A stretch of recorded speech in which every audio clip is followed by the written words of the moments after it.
Pemirsa Bali TV masih dalam suasana keprihatinan penyebaran virus corona. Berbagai langkah dan upaya dilakukan oleh baik pemerintah pusat maupun pemerintah di daerah. Bagaimana langkah, upaya dan antisipasi pemerintah Kota Denpasar? Kita akan bertanya langsung kepada Wali Kota Denpasar terkait dengan dampak virus corona ini. Om Swastiastu, Bapak. Swastiastu. Ya, ini sampai saat ini suasana masih sangat memprihatinkan. Apa yang sudah langkah dan upaya yang dilakukan oleh pemerintah Kota Denpasar terkait dampak virus corona? Ya, pertama pesan saya sama dengan masyarakat Kota Denpasar yang kita cintai bersama lah. Khawatir itu boleh saja, tapi jangan sampai resah dan panik. Ya. Tapi juga tidak boleh ini dianggap enteng atau dianggap remeh. Jadi ada tingkat kewaspadaan.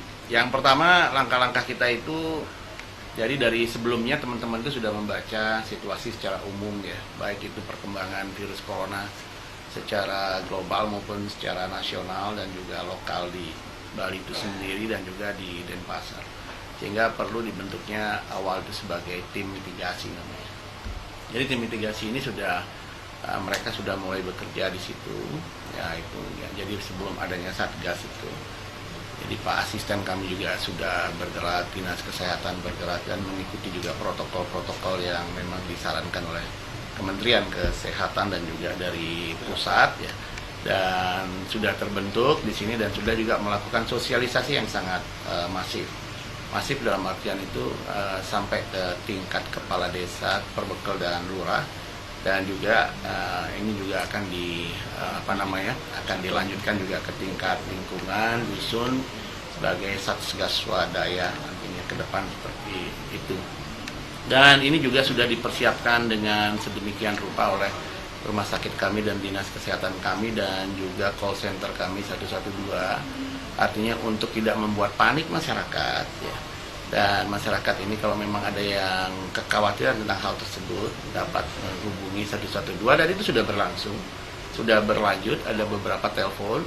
Nah, di telepon itu juga kami jelaskan bahwa pertanyaan awalnya itu ya seperti riwayat perjalanan mereka, panas seperti apa, dan ini juga tidak serta-merta juga itu juga harus ditindak dengan standar COVID, dan itu semua gratis, tidak ada yang dibebankan biaya, dan itu juga sudah berjalan. Dan juga untuk hotline masyarakat bertanya itu ya kebetulan juga hotline pusat kan sudah bisa jadi satu ya, karena juga standarisasinya seperti itu juga sudah berjalan.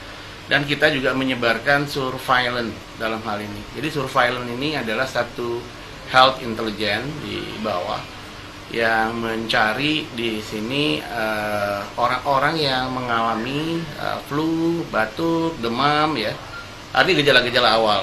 Dan ini dilakukan oleh tim-tim surveillance kita meskipun dari Jumantik, dan nanti juga ditambah oleh rekan-rekan kami yang ada di Kaling dan Kadus dan ada Satgas Swadaya itu nanti. Jadi gunanya ini untuk mencari akar sumbernya ya. Jadi pertama itu yang kita harus lakukan adalah bagaimana caranya SOP itu sudah dijalankan, dan yang kedua bagaimana caranya masyarakat itu dia tahu untuk mengamankan dirinya sendiri. Nah, sosialisasi ini juga sudah disosialisasikan ya. Karena tidak ada satupun orang yang bisa menolong di sini, hanya dirinya sendiri. Dan pada akhirnya juga di sini yang kami harapkan bagaimana ini bisa kita selesaikan masalah ini secara solidaritas yang tinggi dan juga gotong royong. Nah, itu ada beberapa hal yang memang kita harus tanggapi meskipun di Denpasar ini belum ada berita terjangkit by name by address ya. Meskipun di rumah Sanglah mungkin sudah ada, tapi itu by name by address ya, memang bukan di Denpasar. Ya, tapi kalau pemantauan itu ya kita kan harus tetap lakukan. Ya, kalau pemantauan itu dan pengamatan itu harus tetap kita lakukan di Kota Denpasar ini supaya masyarakat itu juga tidak berkekhawatiran yang berlebih-lebihan. Dan yang selanjutnya juga di sini ya, di dalam mitigasi ini kita perlu juga ada satu simulasi. Artinya juga masyarakat di dalam suatu keadaan yang memang kita tidak bisa prediksi ya, itu supaya tidak terjadi kekacauan atau kepanikan yang tingkatnya luar biasa. Sehingga di sini perlu kita harus mengambil satu judul bagaimana kita menyelamatkan anak-anak kita dulu. Menyelamatkan anak-anak kita. Ya, meskipun ini kita tidak KLB, tapi kita perlu juga ada satu simulasi dari mitigasi tersebut. Nah, sehingga dari beberapa masukan dari K3S itu adalah terdiri dari kepala sekolah negeri maupun swasta sekota Denpasar, dari tingkat PAUD maupun dari tingkat SMP di sini ya. Dan juga kebetulan juga kita harus mengimplementasikan belajar di rumah sesuai dengan keputusan Menteri Pendidikan dan Kebudayaan nomor 3 tahun 2020 tentang belajar di rumah. Ini kita matangkan betul. Jadi dimatangkan betul ya, dan juga untuk menjawab tingkat kekhawatiran orang tua yang sangat tinggi, dan kita sama-sama sepakat untuk bagaimana caranya untuk menjaga anak-anak itu ya. Dan kita mencoba mengadakan simulasi dalam 14 hari ke depan, dan mumpung 14 hari ke depan itu adalah masa inkubasinya dari corona. Dan mereka pembelajaran ini bisa dengan online dan bisa dengan portofolio. Dan mereka juga menggunakan di sini mungkin Google Class dan lain-lain sebagainya. Mereka sudah lapor seperti itu, sudah siap untuk dilaksanakan. Baik, Pak Wali Kota, tadi dibicarakan mengenai segala sesuatu terkait dampak virus corona dilakukan di rumah. Nah, ini untuk pelayanan publik, Bapak Presiden Jokowi juga menghimbau untuk aparatur sipil negara bisa bekerja di rumah. Nah, ini untuk pelayanan publik mengantisipasi atau merespon dari arahan Pak Jokowi ini untuk ASN di lingkungan pemerintah Kota Denpasar seperti apa, Pak? Iya, masalah corona itu sebetulnya yang paling utama itu adalah social distancing ya.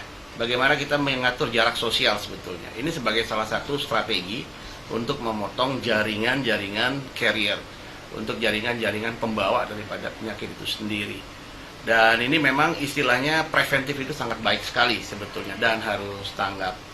Dan juga kalau kita melihat dari strategi-strategi seperti itu, ya ini artinya dalam hal ini kita juga harus mempersiapkan hal seperti itu. Dan pemerintah Kota Denpasar pun, apa yang merupakan statement daripada Presiden, itu sedang mempersiapkan segala sesuatunya, SOP-nya seperti apa.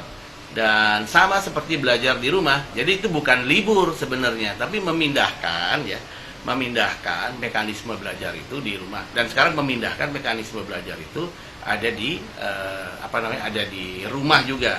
Nah, tapi ini juga ada kategori-kategori tertentu, mungkin dilihat usia juga nanti. Usia rentan itu kan 50 tahun ke atas ya. Seperti apa yang mereka bisa lakukan, dan usia muda seperti apa.